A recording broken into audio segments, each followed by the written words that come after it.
And I think we're going to be getting started real soon. There we go.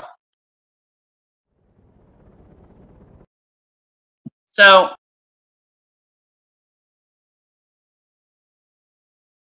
looking at the top race, as we're going to be entering Cap Kingdom is the first kingdom.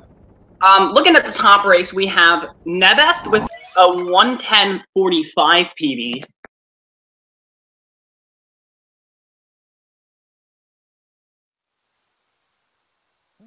And Iluvatar with a 108.44 PV. So in the top screen, we only have 2 minutes of difference.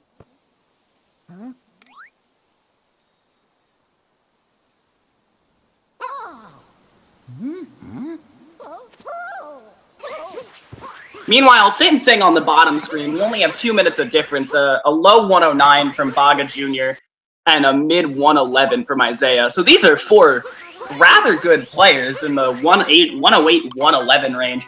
So Cap Kingdom, you saw there, they're going to start rolling. Rolling is the primary speed, or the primary movement technique in this game. That's probably what you're going to be seeing the most. But you're also going to be seeing a lot of cool jumps with cap dives, and Cappy is really just a really good movement technique. Now, all of these runners, none of them fell under the bridge, which unfortunately we had already somebody fall under the bridge today, but everybody successfully makes it death-free into Top Hat Tower, where we're going to be using our first capture on a frog.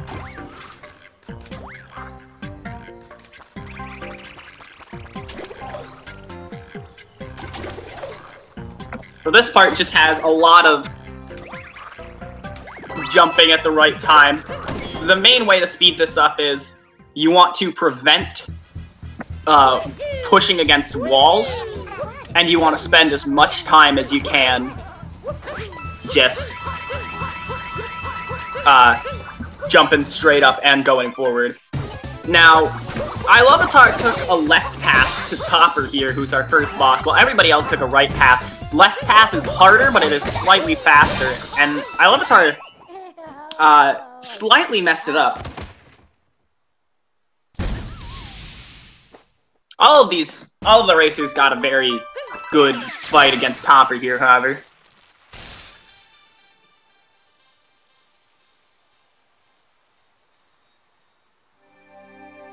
And it looks like bagajr is ahead on the bottom screen, and Nebbeth is ahead on the top.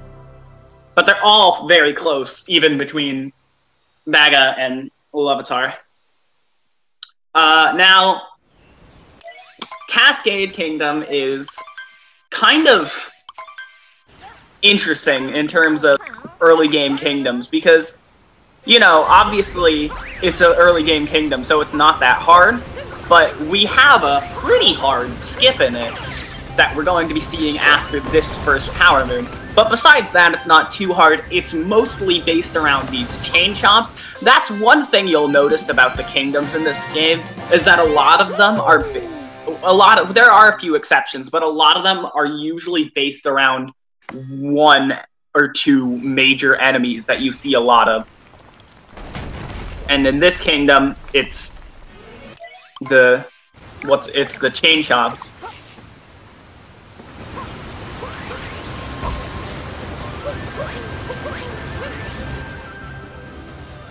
So coming up, they find the Odyssey here. In this game, unlike most 3D Mario games where you just need a certain amount of stars to unlock stuff, in this game, not only are they moons instead of stars or shines, but you need to get a certain amount to progress levels. So in this level, we're going to need 5 to leave it. And the fastest way to get 5 is to get to the boss early using this dinosaur jump. Now, there's a trampoline under this pile of rocks, and if your left foot as the dinosaur hits the trampoline, you get a huge jump, and you can use that to reach the boss early. It looks like both of our top screen racers get it fairly quickly first try. bagajr and Isaia had a bit of a struggle, but both got it second try fairly quickly. All nice all around. Madame Brune is the second major boss after Topper, and she's very simple. You're mostly just going to see interceptions of the spinning attack to end capture the chain chomp and end the phase, or sorry, the chain chompkins, and end the phase as quickly as possible. And nice fights from all four. Once again, all four of these racers are absolutely killing it. I don't know if the boss actually dies or if it's a Nintendo death, though. They explode into stars. That looks like death to me. Iluvatar, unfortunately, running under it. That only wastes about a second, but the sync between Iluvatar and Isaia looked rather impressive.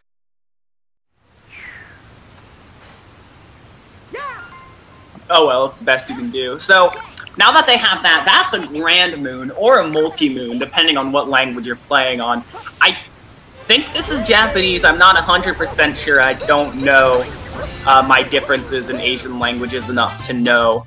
But I believe it's Japanese, and it's the fastest language in terms of text cutscene. The bosses die, but they just lose 10 coins, yes, okay. That sounds correct. But in Japanese, they're called grand moons, but grand moons are worth 3 moons, so all of the runners, they only got 4 moons throughout this level, the first moon and the boss moon, so they had to run up to that ledge in order to get their last moon and take the Odyssey out for a spin. It's totally Japanese? Alright, yeah, I don't know, I will admit to not knowing anything about other languages, really, so... So, the first kingdom here, after Cascade, the first really... the first non-tutorial kingdom, I guess is a good way to put it, is Sand Kingdom. And I think it's one of the more challenging. There's a few different routes you can take, so we might see a route divergence between at least one of the 4 racers. But for the most part, it can involve either a hard clip, hard cycles to make, hard movement tech, and just hard tricks all around. It's not an easy kingdom, especially this early in the game. Yeah, I see Nebbeth bonking on the ice fountain.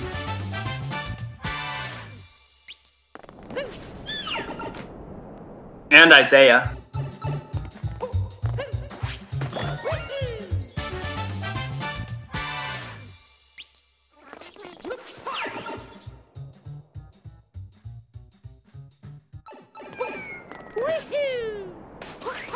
Already we see a difference.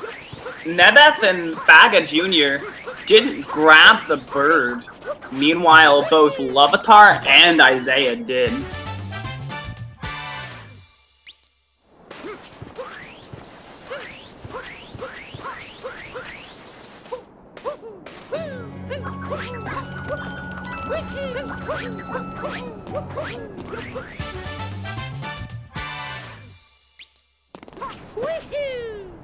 So, thereafter getting the moon on the dune, what you'll do is you'll do a jump off of this icicle to get the moon on top of the arc. I believe normally you're supposed to get a bullet bill for this, but Isaia slips up a little getting the moon, but does get it second.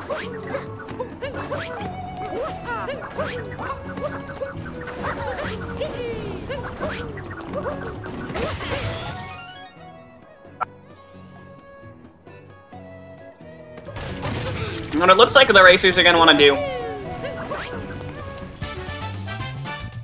is get a bullet bill at the same time they get that moon from the crate.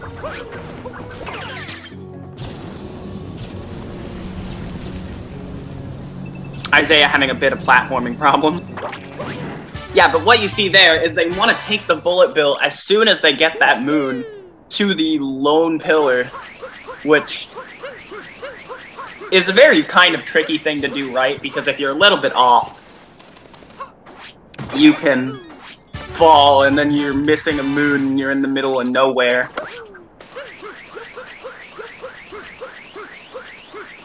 Coming up we have Sphinx. Let's see if anybody tries to clip. It looks like Nebbeth is just taking the quiz, and it looks like bagajr is also just going to take the quiz. Alright. Sphinx clip is very difficult, and I usually don't expect the racers to go for it, but I mean, hey, if one wants to. Hey, look. Iluvatar wants to.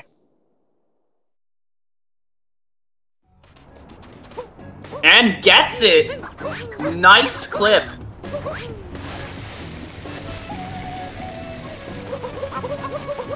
Gonna save some time over the other racers who all have to go into this room normally.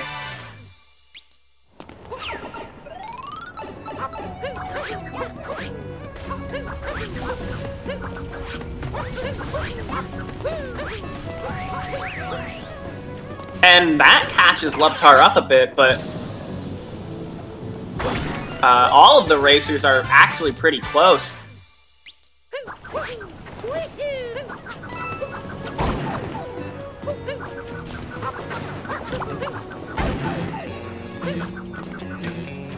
It's so close that even a screw up with the homing Cappy, that's something that can happen. If Cappy wants to, he can just attack the flower with the homing grab and not the bullet bill. Alright, we had 2 runners get Jaxi Ruin skipped here. 3, 4. Alright, perfect 4 for 4 on Jaxi Ruins. Jaxi Ruins, that mood is called the Treasure of Jaxi Ruins. Because the area below is the puzzle area where you have to use the Jaxi to... You have to ride the Jaxi through poison and unfun stuff. So, you get the moon on top of Jaxi Ruins early. And the ending of this kingdom involves heading to the Oasis.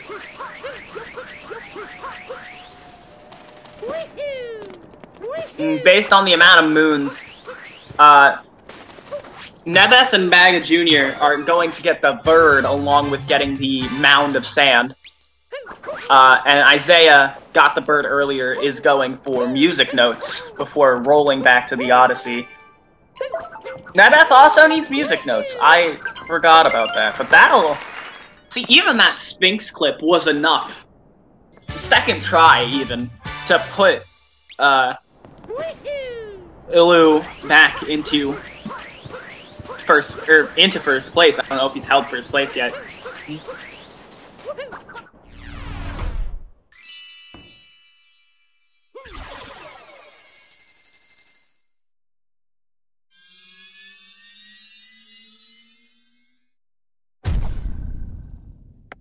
Alright, and that's Sand Kingdom.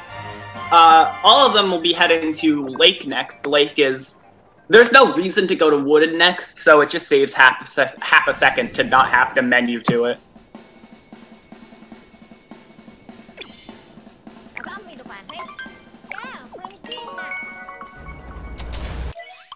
So Lake is a shorter kingdom, because unlike...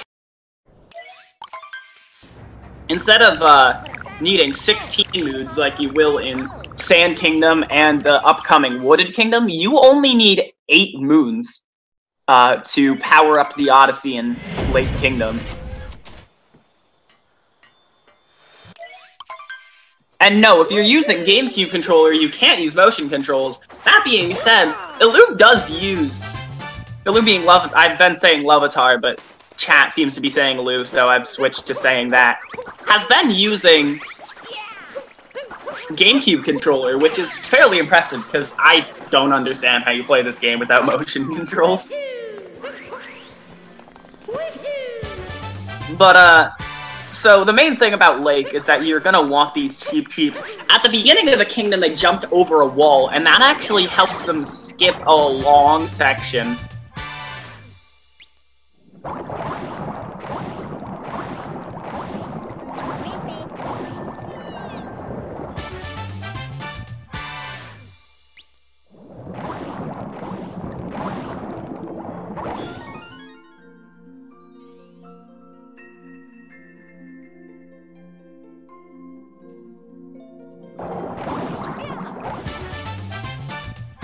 And, Ilu unfortunately missed the skip, but,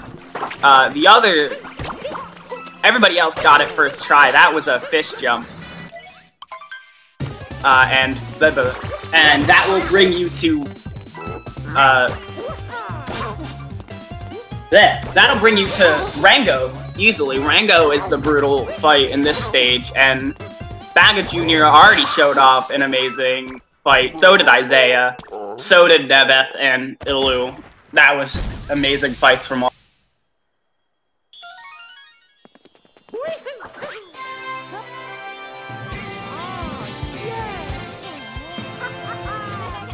And again, that's a very short kingdom, and all 4 of them did it amazingly.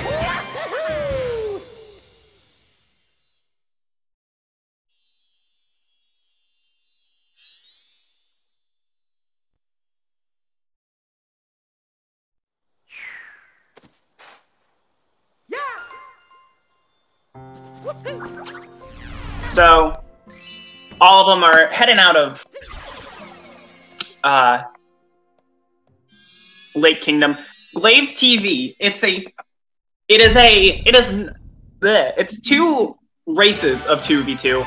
The top two racers are racing each other, and the bottom two racers are racing each other, but the two top and bottom are not interacting at all. So, Nebbeth and bagajr Jr. are not in a race together. Nebbeth and Isaia are in a different race, for example. So all four of them heading into Wooded. Almost a sync between Nebbeth and Iluvatar.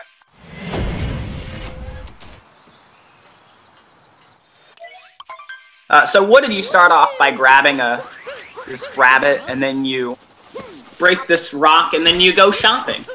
Three very different things right off the bat to start the kingdom. This is crazy. So, the Wooded Kingdom is one of my personal favorites, because as I mentioned earlier, one major thing about the kingdoms in this game is that they'll usually end up revolving around one enemy that you do a lot of different things with. And in this kingdom, that enemy, for the most part, there is a second part of the kingdom that we're not doing because we're just getting 16 moons and leaving. But for this part, what the enemy we're mostly going to be using, and this is like the one enemy game I know, the one enemy name I know, are the Uproots, which are these onion-like creatures that you're about to see on bagajr Jr.'s screen. Never mind. Okay, I've never seen someone skip them like that. That was actually kind of impressive. You see one on Isaiah's screen now. This is an Uproot, and it's an onion creature that can stretch its legs to reach higher places. These enemies and their movement makes this, like, my favorite kingdom in the game. But I know there are some people who don't share that opinion. And this next portion here is the flooded pipeway. It's this pipeway full of fuzzies and water. And when it comes to this, you don't want to take damage here. Every time you take damage, when you collect the moon, there will be a cutscene of you healing. And if you have 2 HP, that cutscene takes 2.2 seconds. And if you have 1 HP, that cutscene takes 2.5 seconds. So if you're careless with your damage, you can lose 5 seconds worth of moon cutscene.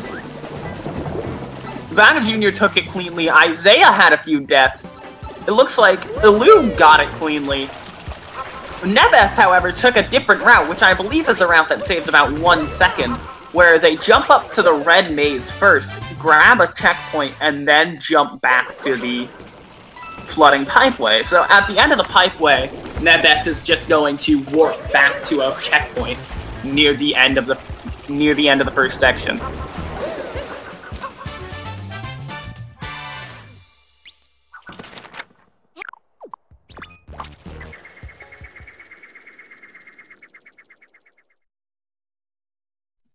Isaia and bagajr Jr. both going to the dead end here. And clean breaking that. And bagajr Jr. is the first to collect the Road to Sky Garden moon, which marks the end of the first segment of Wooded Kingdom. Almost sync between Nebbeth and Iluvatar here. This is interesting.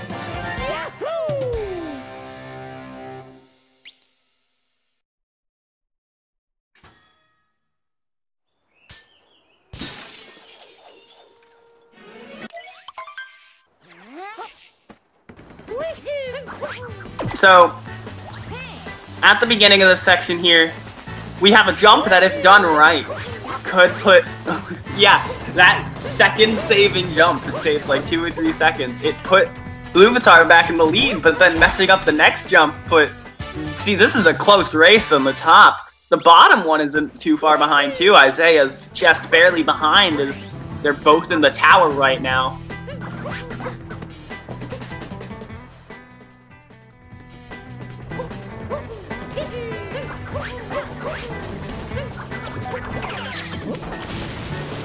So, bagajr Jr. is the first one out of the tower. And this is our first fight against Spewart here. Spewart is the easiest of the Brutals, no question. It's just... he basically just stands still the entire time, and it's incredibly easy to get both the attack in and the cycle skip on. And that's bagajr Jr.'s Spewart fight. Isaia is, I believe, on the last attack of his. Yep, there we go.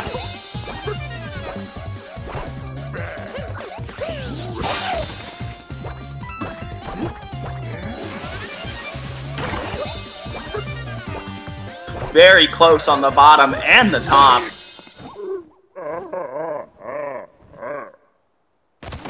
Jeez.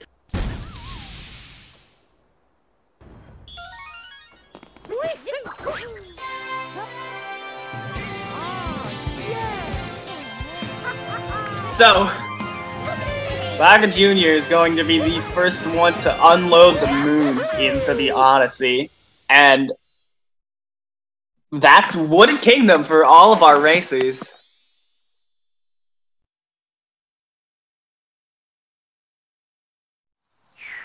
So, coming up, the game is going to tell you it's time for Metro Kingdom, but it's not quite time for Metro Kingdom if you've played this game. So, we're flying to Metro Kingdom right now. But on the way, we're going to stop at Cloud Kingdom. This kingdom doesn't have much to it. You can come back to the kingdom later in the game, and there will be more moons to collect. But at this point in the game, it literally just serves to be the location of your first Bowser fight in the game. So, Bowser in this game, you're going to want to steal his hat from him and then punch him with it. Seems simple enough. However, there are a lot of ways, if you time it right, like you saw bagajr Jr. and Isaia do, to speed it up. You're going to see a lot of, hopefully, quick hat grabs on Bowser to make the fight just that much quicker. You're gonna see them jump and grab it in the air. And Isaia getting a cycle skip that, or a little skip that bagajr Jr. missed, almost basically ties them.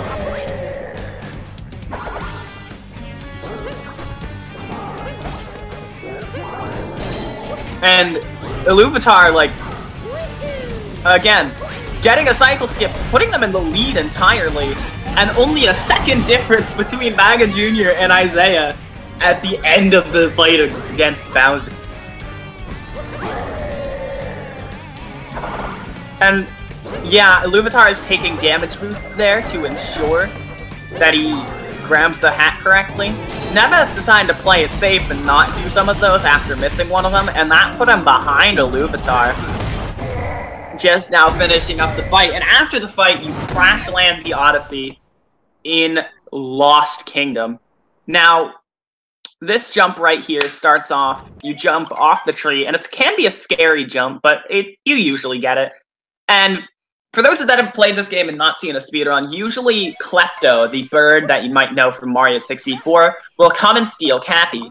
But we jumped there's an area of load zones, or not load zones, but like trigger zones, where Klepto will come and steal Cappy. And the way we're going to navigate around Lost Kingdom is going to avoid landing in those trigger zones for about the first half. However, as you see, bagajr Jr. is very close to where you usually get Cappy back from Klepto. So after getting this moon up in the tree branch, it's going to go anger Klepto. And that will mean the game thinks that Klepto has already stolen Cappy, so Klepto will not steal Cappy again unless you die and go back into a Cappy steal zone, which I'm gonna call them. So, now that, what's its name? Klepto is no longer a threat, the racers can easily grab the rest of their moons. in this kingdom.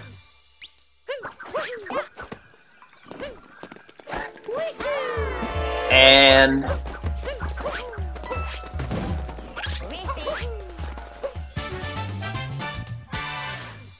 10th moon grab from bagajr.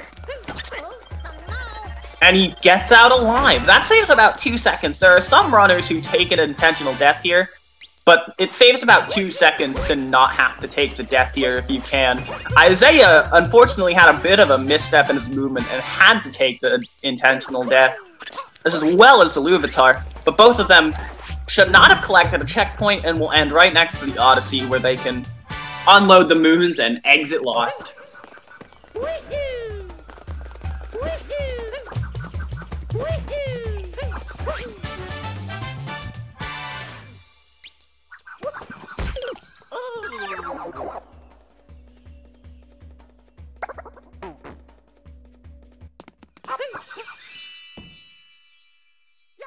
Alright, so Metro Kingdom is the next kingdom. We already see it on bagajr's side, and there it is on Isaia and Iluvatar's.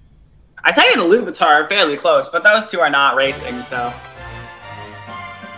it's not too important how close those two are. Their opponents are both a little bit ahead and behind, but this is still a really good race for all 4 people involved, despite the few missteps. Oh no! Isaia taking a bonk death at the beginning of Metro. That's a very unfortunate thing to have happen, especially because bagajr is having a very good start to their Metro.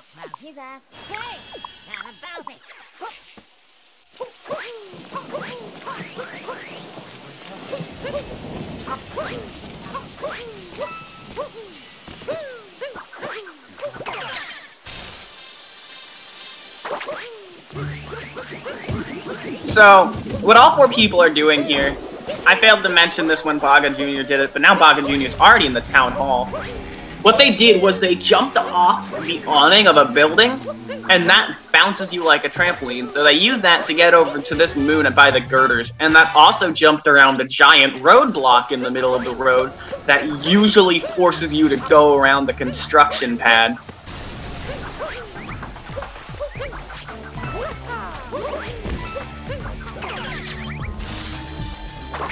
So in the town hall, what runners are going to want to do is make pretty tricky cycles on platforming.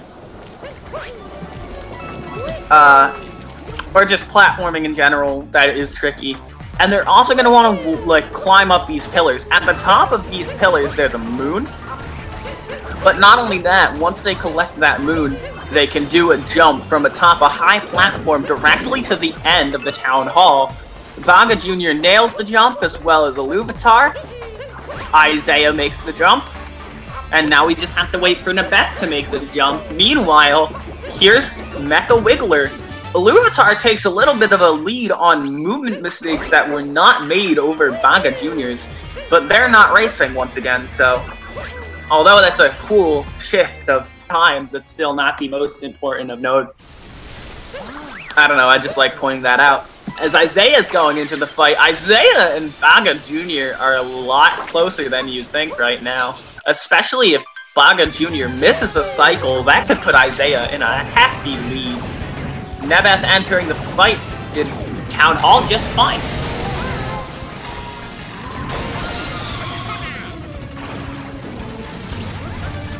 So, Iluvatar is going to be the first one to see if we successfully or unsuccessfully get a 2-cycle on the Wiggler. And I think this is that's a 2-cycle for Iluvatar. And for bagajr. Isaia? Oh, Isaia. That was very clean 2nd cycle for Isaia.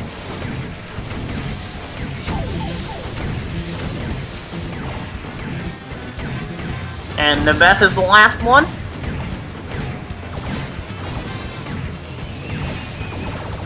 I don't know. Oh, that was very close, but Nebbeth rounds off the 4 for 4 on 2 cycles. And that's the nighttime portion of Metro.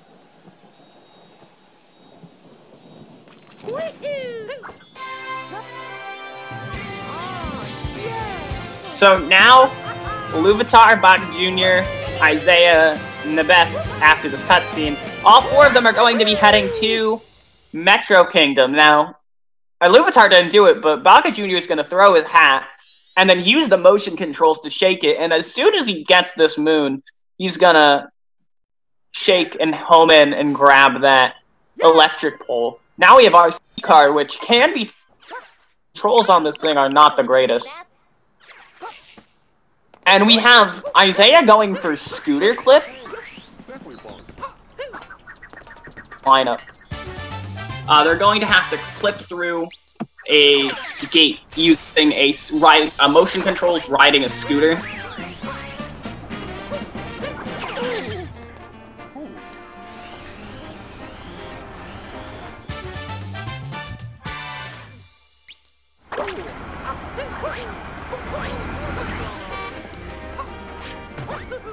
Alright, I'm sorry, I'm having a bit of a personal technical difficulty.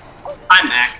So, I'm left to assume on how fast this is going that the things that I missed due to my technical difficulty went fairly quickly.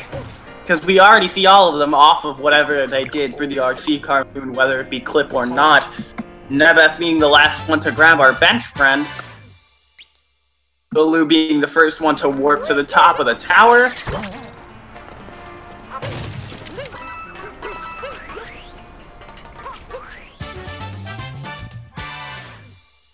Nebbeth still taking up the rear, but just barely.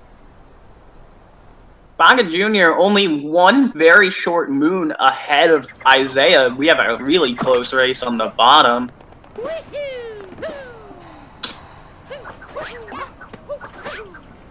And head into the top of the skyscraper here. We're gonna jump back down into the pool. Into the cafe.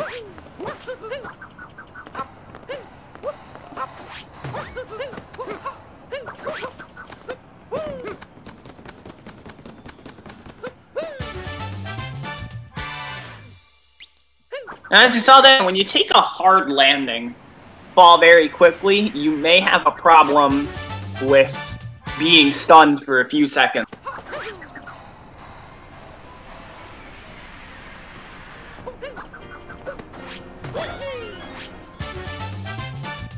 So now in the busy crowd, there's going to be 2 quick moons that both Iluvatar and bagajr get very quickly, and Nebbeth is about to attempt as Isaia finishes getting them successfully.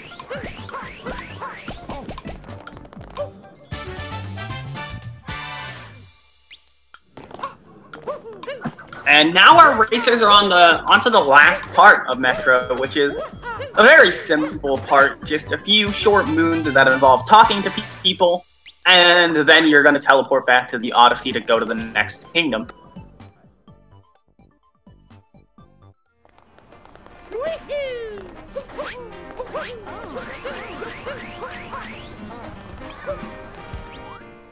Hi. Mm-hmm. Oh. And the bassist is very popular. We'll see why shortly. We have Nebbeth's audio, so we're going to have to wait for Nebbeth to get to the bassist to see why they're so popular.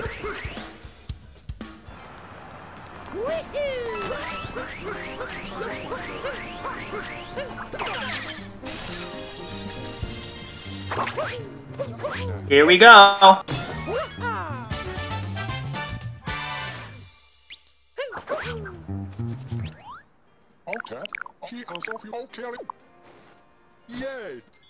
That's it. So, that bassist is the last moon you get in whatever kingdom. Metro Kingdom is the name. Metro Kingdom. And with that, all 4 of our racers are unloading their moons and heading to Snow Kingdom. Usually, there are some people, usually if you don't go for Sphinx, which I don't think Isaia did, actually. Sir Wombat, the noises that the humans make when they speak are funny, but the bassist in particular makes a sound that sounds like they're saying OTEP, and that is kind of a community meme. So, we might see... Oh, we're seeing Baga Jr. go to Seaside. I think Baga Jr. might have skipped the Sphinx. I know somebody's... Yes, I think it was Baga Jr. who skipped the Sphinx. So back in Sand, if you got the Sphinx, you got a lot of money from entering that treasure room. And that will give you enough, because we're going to buy a moon in the any % route of Snow Kingdom. But Baga Jr. did not do the Sphinx back in Sand Kingdom, so they're going to Seaside first, because Seaside does have a lot of coins, and it will be enough to get their coin counter to at least 100 before heading to Snow. So this is going to be tricky. I'm going to have to talk about two kingdoms at the same time. Fortunately, once you get Captain Toad here, and then you head into Shiveria Town. Fortunately, though, despite you doing the first and third moons without a squid, unlike you're supposed to have a squid enemy called a Gushin, or a Gushin, or however you want to pronounce it. I say Gushin, but it might be wrong. Seaside is a fairly simple kingdom where you mostly just swim around as a cheap. Meanwhile, after buying the moon here in Snow Kingdom, which Iluvatar is about to do, there's a bit of things to talk about here in Snow Kingdom. So first thing, after they buy the moon from the shop, they're going to jump up on an umbrella and get up this bridge.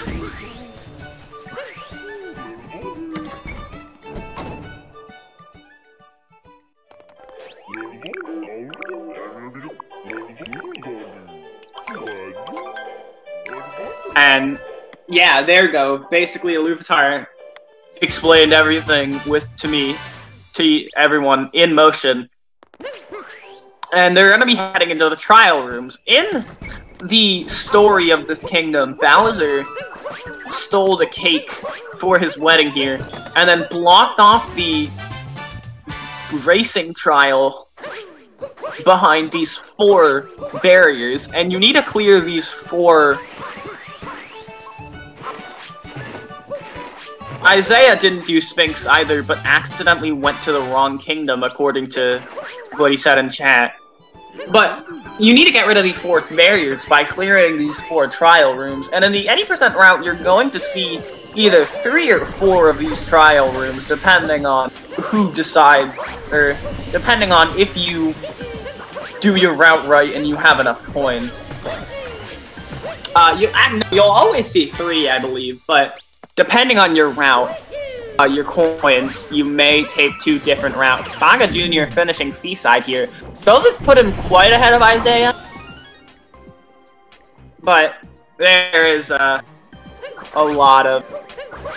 Snow is a bit of a longer kingdom, but Baga Jr. was ahead entering the kingdom, so who knows the lead. We're not going to be able to tell their lead until they enter Luncheon. But Nebbeth and Iluvatar are both making very good work of Snow Kingdom so far. Nebbeth just finishing the Blowy Joey room. That's not the actual name of the enemies, but yes it is. And Iluvatar finishing the Goomba Snack Moon, and then getting the Icicle Pillar Trial Room Moon.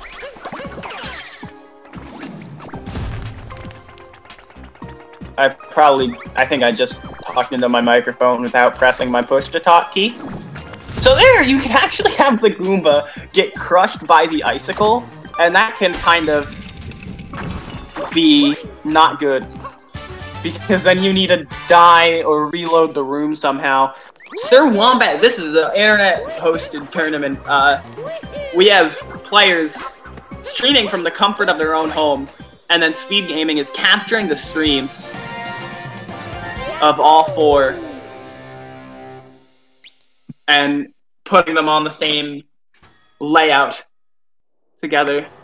So here we have the hidden crevice room, which you usually don't see, but since Isaia accidentally entered Snow without collecting the right amount of coins, we have to see this room in replacement of the room you saw Ilu and the kingdom in, and the room you're going to see Nebbeth in now, the Snowy Mountain room.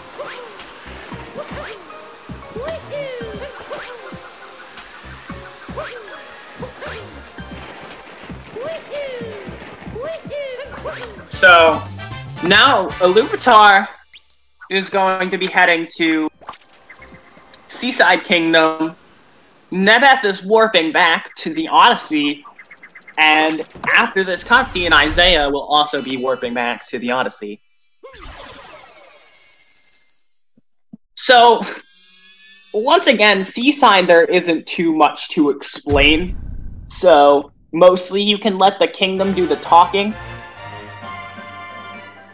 Once again, though, there are this moon that you're supposed to get the squid enemy.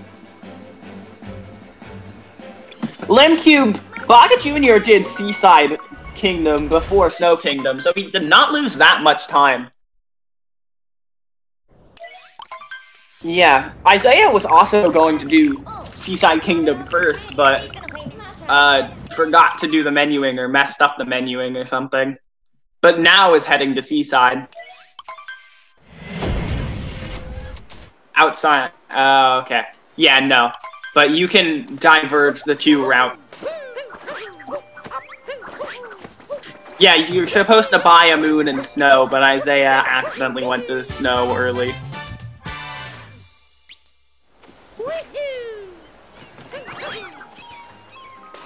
So, Baga Jr.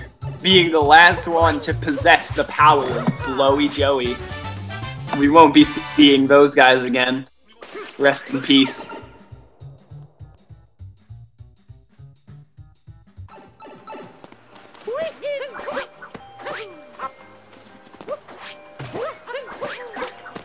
And something a bit interesting. Earlier in the game's lifespan, these squid enemies were used throughout like half of this kingdom to do a lot of moons early and a lot of skips, but now we only use it to get a cheap, and now we're gonna just be using a cheap for the rest of Seaside.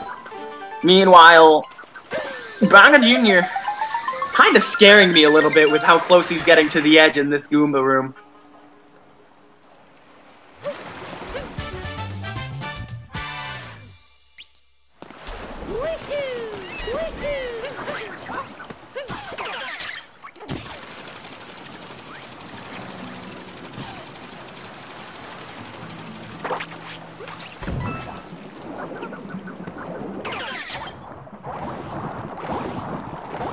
We have...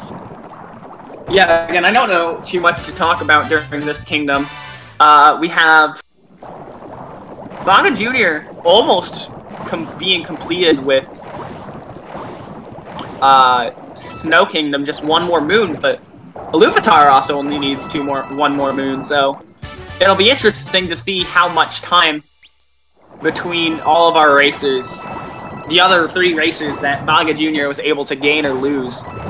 That being said, though, the only important time that Baga Jr. needs is his time against Isaia, because Nebbeth and Iluvatar are in a race of their own.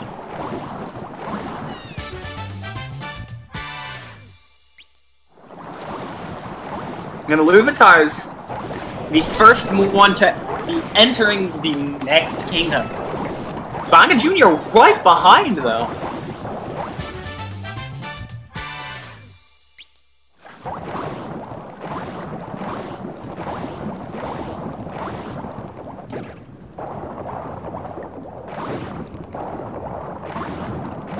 Nebbeth getting the last moon in Seaside. And Isaia getting the last moon in Seaside. So yeah, that accidental misclick on the snow first really messed up Isaia. And now we have Luncheon Kingdom, which is one of my personal least favorites, and it's also a very challenging kingdom. First off, you have Salt Jump, which Iluvatar nailed Salt Jump, let me tell you. I've actually never seen it done like that, but he did it first try very well.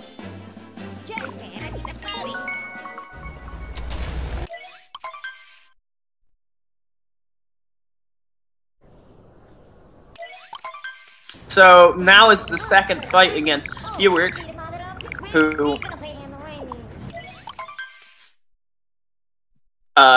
it hasn't changed much. He's in a rectangle room this time. The battle is rectangular.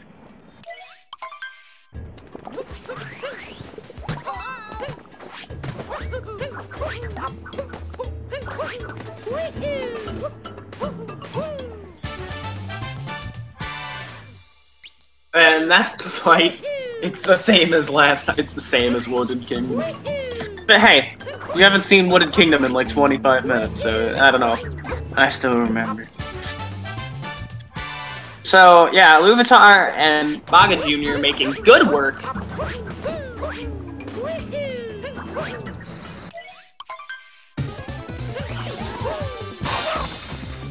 And Sir Wompat, no, not exactly. It doesn't shorten the amount of time it takes the text to appear.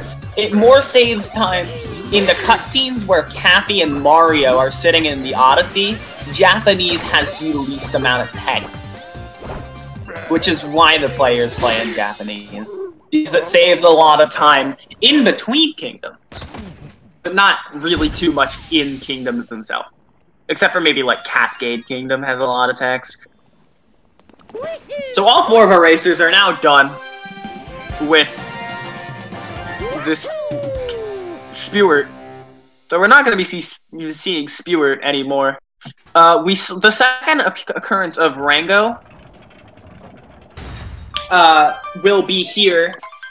What would have been in Snow Kingdom, but we didn't see Rango because his fight's a bit slow considering where he is in the kingdom to be worth it, really. And that's exactly why we don't do it. But Spewart is right in the way, pretty much required for the story here, and required to get anywhere in the kingdom, so that's why we deal with Spewart twice. Meanwhile, though, making quick work of the town, the little village here in Luncheon Kingdom, Iluvatar is going to come up to one of the 2 major route divergences. There are 2 rooms you can do, and it looks like he's going to the first one. So the 2 major route differences you usually see in Luncheon Kingdom is you can see either the fork flicking room, which Iluvatar is in right now, and Baga Jr. is about to head to, or you can possibly see a lava bubble room. I don't remember exactly which one is faster, but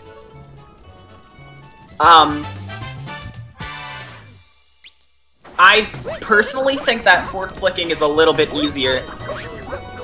And it looks like, yeah, we still get to see if Nebbeth and Isaia, which one they'll go for. I personally think fork flicking is easier, and so it's usually the one I go for, but I don't know what these runners think.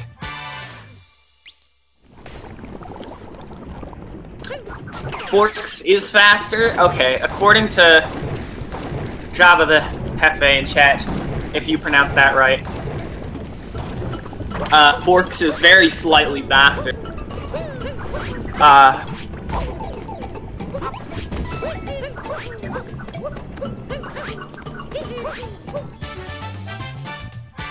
So that's the Cheese Rocks moon for Iluvatar, and Baga Jr. is going up to hit the switch for the moon right now.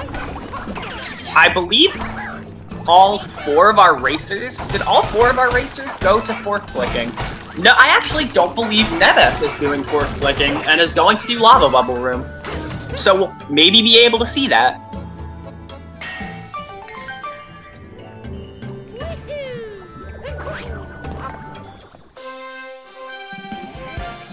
So, Isaiah's struggling a little bit with these jumps after getting out of fork flicking. You have to have a lot of speed to be able to jump up those walls, so they can take a little bit.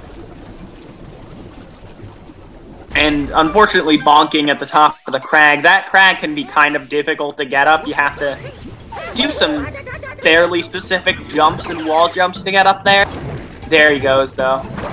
He's grabbing a turnip, which is kind of interesting. Iluvatar is heading into the last section. There's a multi-moon right in this stew. So Isaia is going for a skip that I've never seen done before, called Cheese Skip.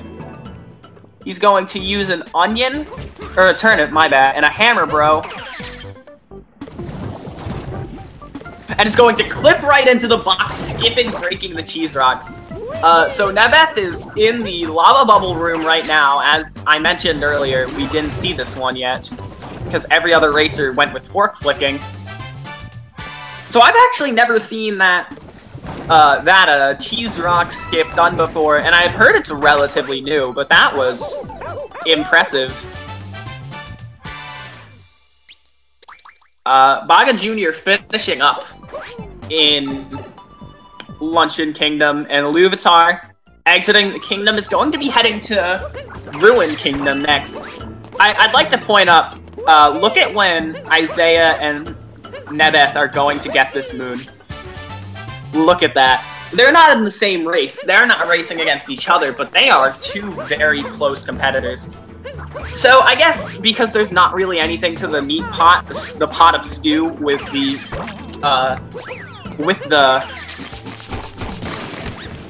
multi-moon, the grand moon in it, I can talk about the Ruined Kingdom. So a lot of people kind of joke around when it comes to this kingdom because this is not the type of boss you'd expect to see in a Mario game.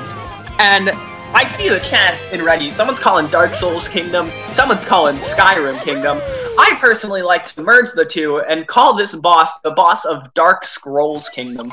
Skyrim Souls, someone said in chat, that's another one. Yeah, I personally call this Dark Scrolls Kingdom. Its real name is Ruined Kingdom, and this is the Lord of Lightning. But, Iluvatar is going to jump on the nose while he's still electric.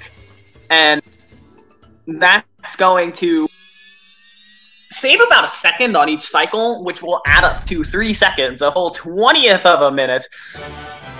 That'll make this race for sure. So Nebbeth and Isaia are both out of Luncheon and onto this Ruin Kingdom fight. This fight's basically an auto-scroller, except for the damage boosts I mentioned earlier.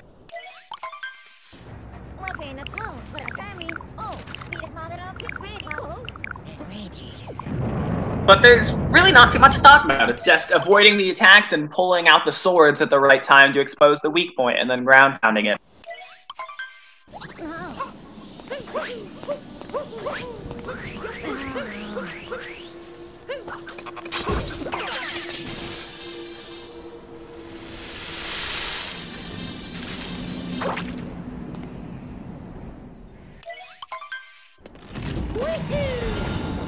So that's the fight done for Iluvatar. And I believe nope, that's not it for Bagajr Jr. Iluvatar saved more time over Bagajr Jr. in Luncheon, and Bagajr Jr. is, I believe, now on hit 3.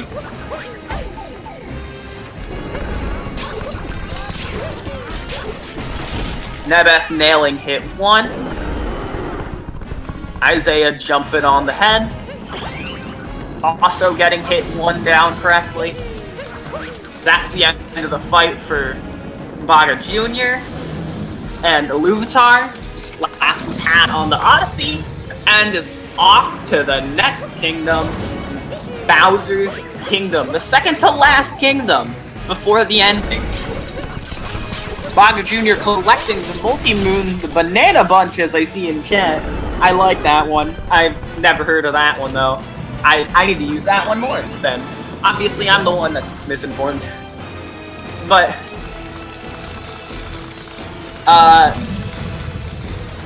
yeah, both of them just doing the fight. Iluvatar and Bagajr Jr. close to entering Bowser's Kingdom.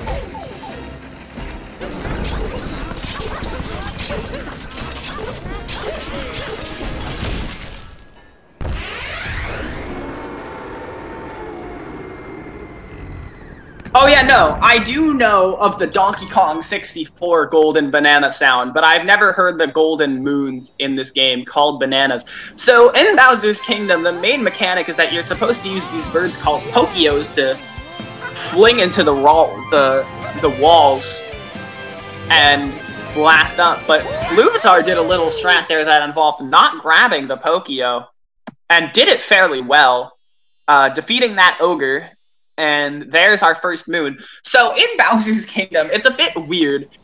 You need to grab every story moon to leave the kingdom, but you also need to grab 2 other moons. The game provides you with 6, but for some reason it does not let you leave the kingdom unless you have at least 8, and I don't quite know why. We're gonna get a different moon from bagajr that Iluvatar did not get, and he's going to throw his hat down there, and then jump down, so that he can motion control to grab the bird as soon as possible. Iluvatar's heading into a moon shard section where I don't believe we saw any Moonshard moons in this run, except for Isaia, who had to go to a backup route in snow, the hidden crevice that included getting a moon from Moonshards.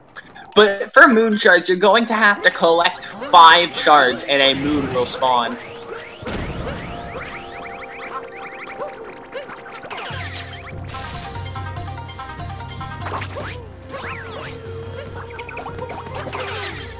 And there's our 5th moon shard from Iluvatar.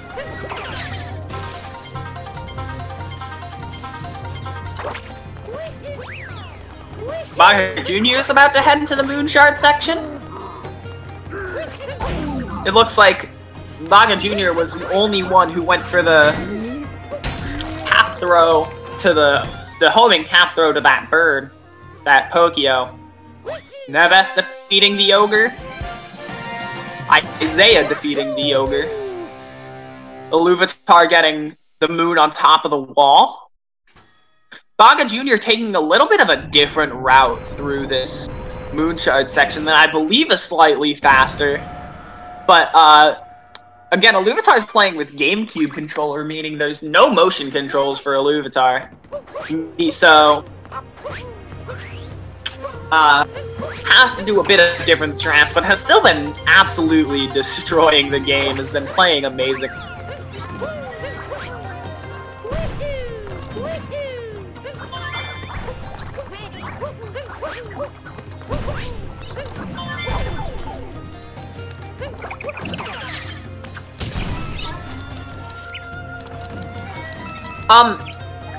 Motion control difficulty, it's really up to your interpretation. If you're good with motion controls, then it could be easier, but if you struggle with the motion controls, it depends on the person. They're not necessarily easier or harder, but there are some strats that are usually only able to do with motion controls.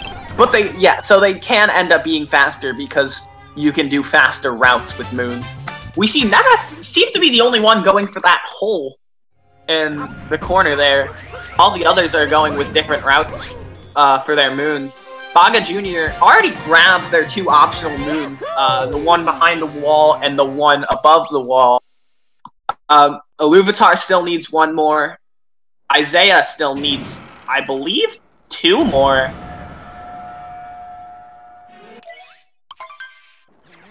And I believe Nebbeth picked up the whole... Yeah.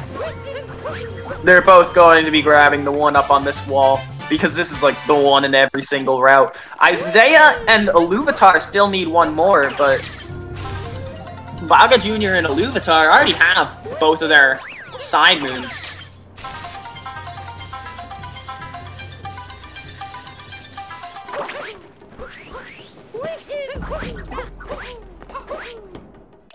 So, there are 2 brutal fights here. You saw Iluvatar deal with them perfectly, and bagajr is on the second one. There's a refight against Topper and a refight against Harriet. Topper we haven't seen since Cap Kingdom in the first 2 minutes of the game. Oh no! Iluvatar misses the moon he was going for, but successfully lands it back in the tank and saves himself from death, which would have wasted a lot of time. Now, going into take 2 on this moon here, that's Spiny, though. There we go. Iluvatar makes it into the pipe, the back area, gets the second moon in his route. Nebbeth deals with Harriet. Harriet was a boss in the Sand Kingdom that we didn't have in the round. Yeah, that save was absolutely crazy. bagajr does not need to get that moon, so bagajr is just going to continue on his way up.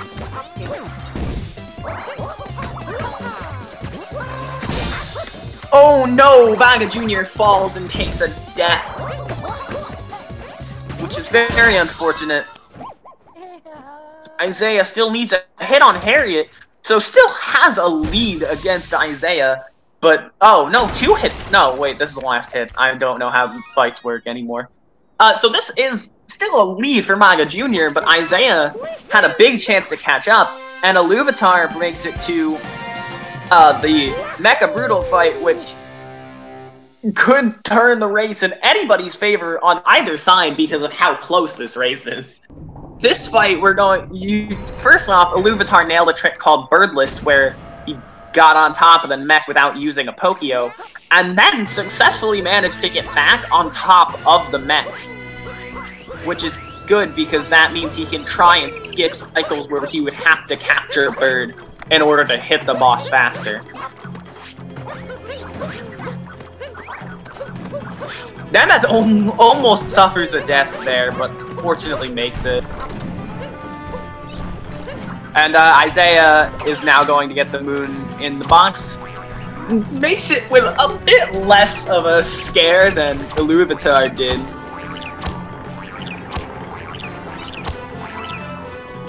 Yeah, Birdless is a great skip. Viranen, I'm not good at pronouncing the names in chat, but it's a very cool skip, and fortunately you see a lot of top-level players do it. And speaking of top-level, Iluvatar proving exactly why they're top-level with an absolutely amazing fight on the Mecha Brutal. Yes, Lord Josh III. This is 2 different races. Nebbeth and Iluvatar are in a race, and then Bagajr Jr. and Isaia are in a race. We just decided it would be more convenient to put them on the same channel. Also because we were kind of in a... Yeah, so... It was more convenient, so it's the way the layout is going. And Isaiah's making it up to... Bagajr Jr. had a very good fight against the Mecha Brutal. Isaiah's almost up there. Iluvatar's about to leave to the final kingdom. And Nebbeth is in the later half of the fight on the rainbow legs, which is about halfway through.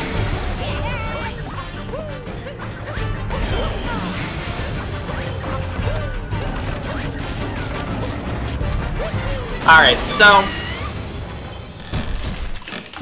Isaia unfortunately falls while doing Birdless, but you do have a chance to try it more than once, so he's gonna get back up. And hopefully gets it second try. Lands on the platform and stops Spewer. Alright, that's a successful Birdless. It did take more than one try, but I mean, hey, success is success.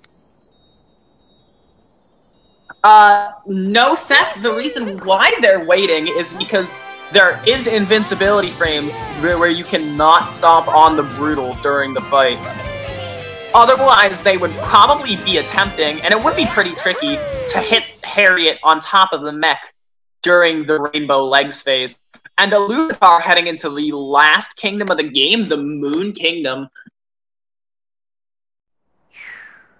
I don't know about saying ooh banana on this one. These are deep red moons here. I really hope your bananas are not red. I'm pretty sure there's a Donkey Kong 64 character whose bananas are red, but that's for another time. So Iluvatar has 2 things coming up in Moon Kingdom, as everybody else is just dealing with post-Bowser's cutscenes. Isaia finishing his very well done fight. So Iluvatar grabbed 2 rocket flowers there, which will allow him to run with rocket speed all the way to this Sphinx right here, who will be the kind of proprietor to one of the most important skips in the game, which is Moon Cave Skip. With a series of complex jumps and wall jumps, Iluvatar successfully makes it to the top of this ledge, which skips the Moon Cave, saving, I want to say, 4 minutes at least. Bagajr Jr. gonna be heading to this portion soon. Isaia still in some cutscenes, and Nebbeth just entering the kingdom. Iluvatar, it's time for the second and final Bowser fight.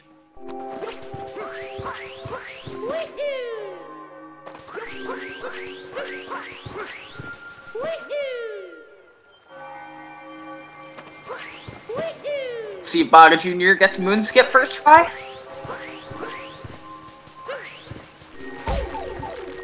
Got it. A bit of a delay on the dive there really scared me and made me think he was about to fall all the way back down. But fortunately that didn't happen. Nebbeth did not get both rocket flowers and will have to have a bit slower movement on his way to the skip.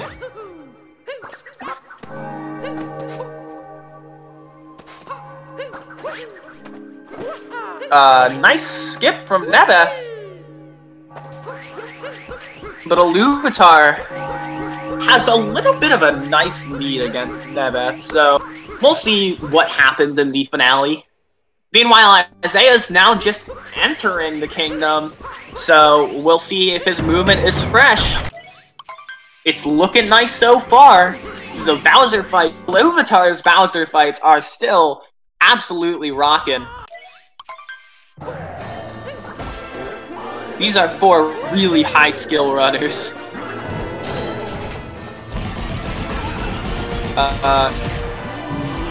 Isaia grabs 2 rocket flowers. Iluvatar finishing the Bowser fight. So now Iluvatar is in the final section of the game, where you're going to use Cappy to take control of the knocked out Bowser and escape Honeyloon Ridge. Or the Moon Kingdom in general, really. Isaia getting Moonskip first try, very well done.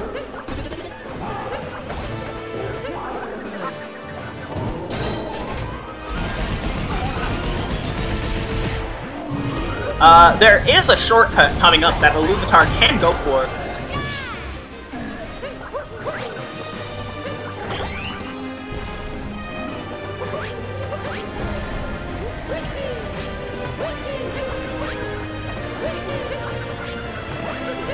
And he's gonna go for it. And gets it! Oh jeez, that skip is very, very risky. And it saves a very small amount of time. But you gotta go for it if you know how to do it. I don't quite know how to do it myself. But Iluvatar absolutely wouldn't risk it, chat. And nails it. Heading into the last section of the escape. Baga Jr. just now heading to that 2D section. We'll see if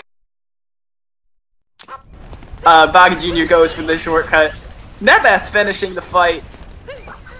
Iluvatar's PB is, I believe, 1 hour, 8 minutes, 45 seconds, so 44 seconds, I'm wrong. So this is not going to be a PB, I believe, but it will be hella close. And Isaiah's having a little bit of struggles with the second phase of the Bowser fight. I wasn't looking to see if Baga Jr. did the shortcut or not, because I was focusing on Isaia and Iluvatar.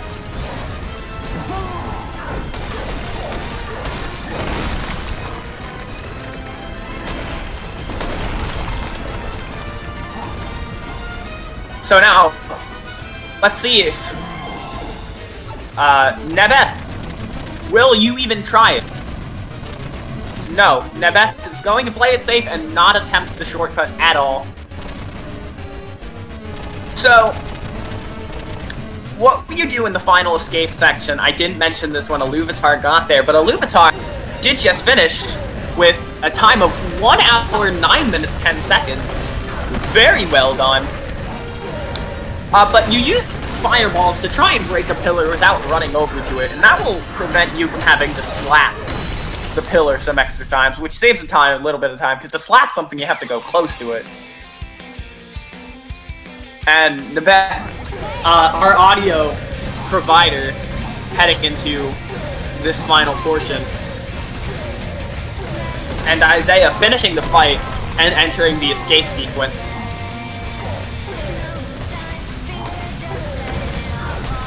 And Baga Jr. jumps into the ending post and is about to blast off and finish with a time of 1:09:57. Congratulations. So those are the 2 winners of the races. Iluvatar and Baga Jr. were not racing each other, so they are both winners of their tournament matches today.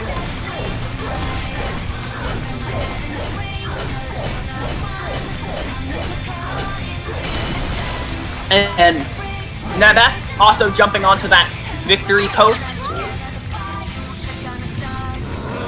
And blasting off with a time of 1 hour, 10 minutes, 34 seconds.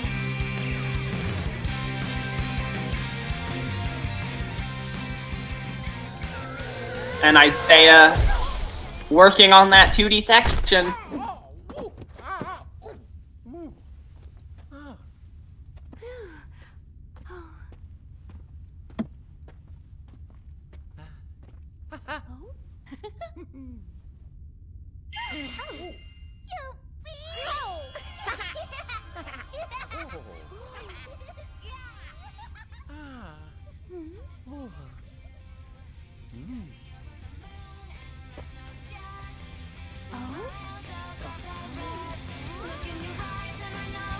Alright, sorry, I'm trying to see if we can get any of our finished racers in here for an interview.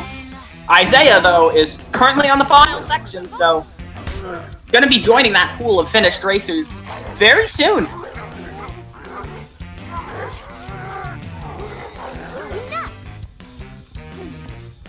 And hello. Hey. Okay, so I'm going to ask this because I think chat was trying to correct me, but I never caught on. How do you pronounce your username? It's Iluvatar. Okay. There's an accent there. I think I was pronouncing it without the accent. Yeah, but it's okay. Alright. Well, fortunately, just as you join, Isaia finishes their race with a time of 1 hour, 12 minutes, and 29 seconds. So that was a very good race. Yeah, I think that was pretty close for everyone. Yeah, this was actually very close. There were many times throughout this race, you and Nebbeth were mere seconds apart. I didn't check the other people stream during the race, of course, but yeah, I think from the result at the end, it was very close. So I think I will check this later, just after watch the race. Yes, I definitely would recommend it. It was a very entertaining race to watch. So one thing, chat mentioned this, and I've actually never seen someone who runs the game. You run this game with GameCube controller. Yeah. And I've never played this game with GameCube controller, so can you tell me a little bit about what it's like to play with GameCube? So basically, like Nintendo announced the support for the Wii U GameCube adapter just like 3 days before they release Super Mario Odyssey. So I was like, okay, I will play this game with the GameCube controller because it's made for this, maybe. And so it was not the case at all. But I play all my casual playthrough with the GameCube controller. So when I started running the game, I was like, okay, I don't like motion control that much, so maybe try to speedrun it with GameCube controller. At this point, I was hoping for Nintendo to patch the game and bind everything on different buttons, but it never happened. So yeah, right now I have like so many hours with the GameCube controller that I can't switch for controller because I will lost all my level, on the game. It's quite hard to switch from controller. So basically, I cannot do everything. I just cannot fast roll. I cannot do some movement like the auto aim with Cappy. So there are a lot of places where I'm forced to be slower than everyone else. So yeah. I deal with it and try to learn a lot of fast strat to be at least not bad in the timing. But yeah, I think I'm the only one playing with a GameCube controller. All right, and we now have Isaia in with us. So hello there. Hello. Congratulations. I know You're lagging a bit. That Bowser fight wasn't too good, but the rest you well. I can't hear you. Yeah, me neither. I think you talked Oh, about my jeez. late game being horrible.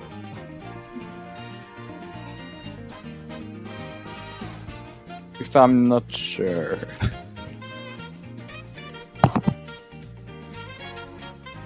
Alright, hello? Yeah. Hello. Alright, sorry, I was having a bit of a struggle on my end. No worries. So, I guess, tell us a bit about how you felt about the race, because I just want to know your opinion on how it went. My run was pure trash. That's my opinion of it. Alright, well, I mean, talking as someone who has a 119 currently at any percent, and that's a PB from, like, November, I think you still did a great job. Thanks, but like, my PB has 70 seconds of time loss in Metro Kingdom alone. Oh, jeez. Like, my PB has all golds or tied golds until Metro, then I lost 70 seconds. And just so frustrating to run against. Yeah. So, I'm trying to think of another question I can ask.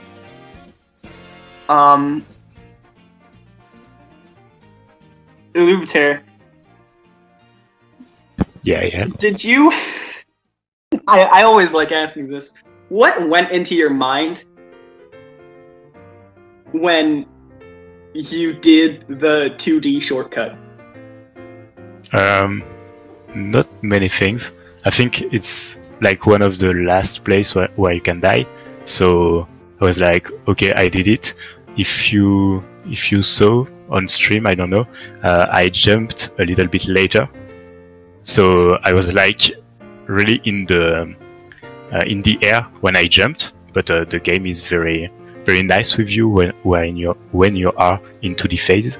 So I maybe had a little luck, but but just after it was okay. So Yeah. I was okay during the 2D shortcut. I practice it a lot, so I don't have any trouble with it. Okay. I may have only lost like 3 runs on it on the overall runs I did. So it's not it's not too hard for me, I think. Okay. That's good. I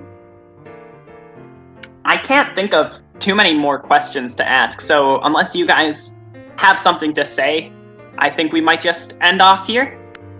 Well, I did have the stream on in the background. I noticed when we were in Bowser Kingdom, me and bagajr Jr.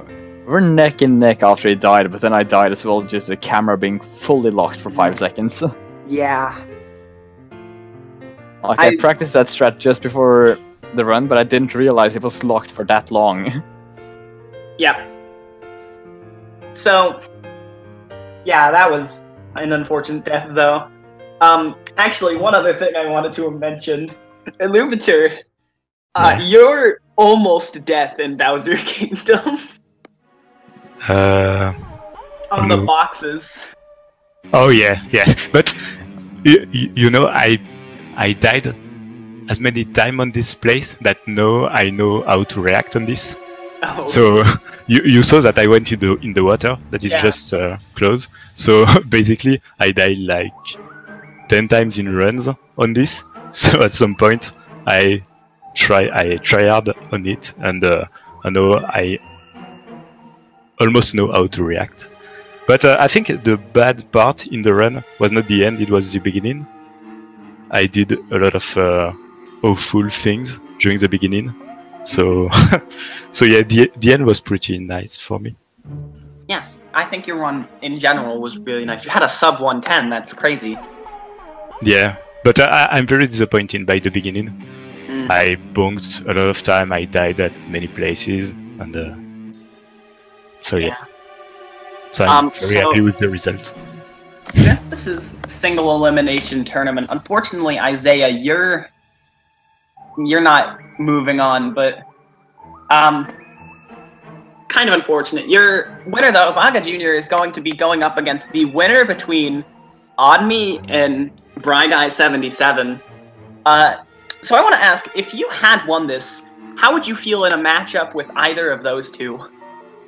Well, I know, if I remember correctly, Oddme has a way better PB than me, so I think that would have been a pure loss, no? Unless he did major mess-ups Yeah. in, like, the entire game. But that's if I remember the leaderboard correctly, there's too many names. So. And then Bryguy77, do you know much about? No, I think I've heard his name once or twice and seen him in the Discord. That's about it.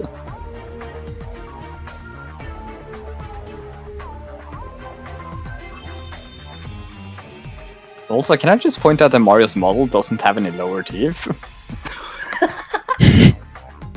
Yeah, you can. Oh, the fish islands make some great screenshots. So, according to speedrun.com, you have a 1:11:32. Ah, 21. I never bothered submitting the one that lost 70 seconds in Metro. Oh. Because I don't like that Yeah. PB, I just want to get rid of it.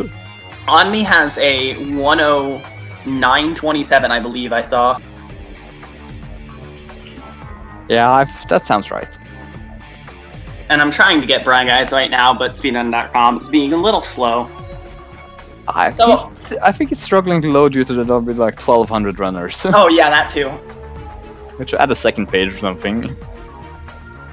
And apparently, Bryguy77 has a 1 hour 12 minute 47, so you would have had the PB advantage in that race.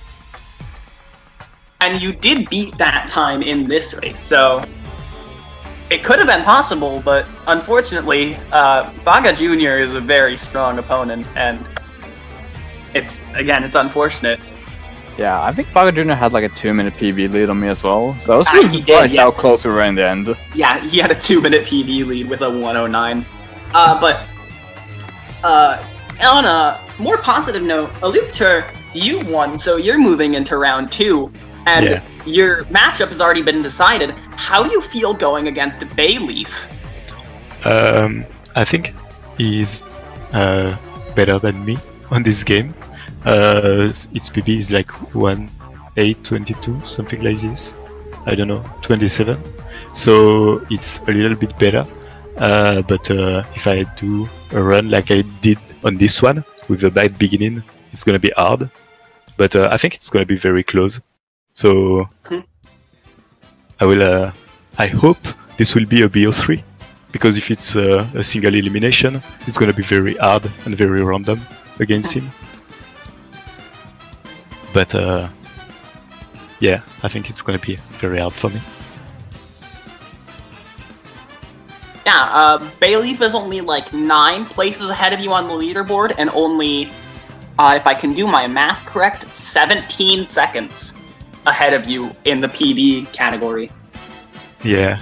So that would be that's going to be a race you're definitely not gonna want to miss.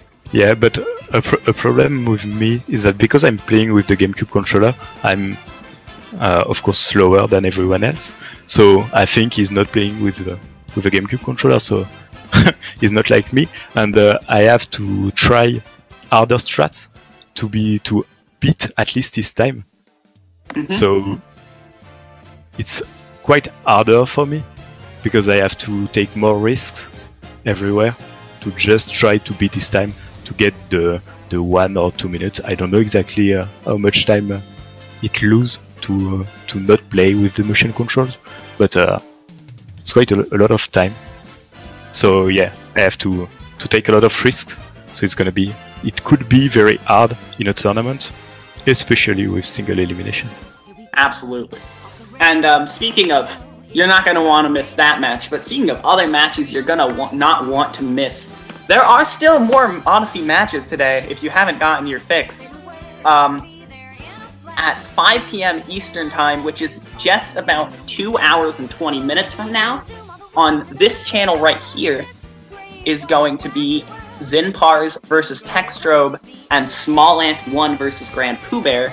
And then at 6 p.m. Eastern Standard Time, just a bit around 3 hours and 20 minutes from now is going to be Spike Vegeta versus Moofish Get Out the Way, and Java the Hefe versus Scooter MK on Speed Gaming 2. So there's still a lot more Odyssey today, and a ton more for the rest of this tournament. So I definitely recommend giving all of the runners today a follow. They all put on a great...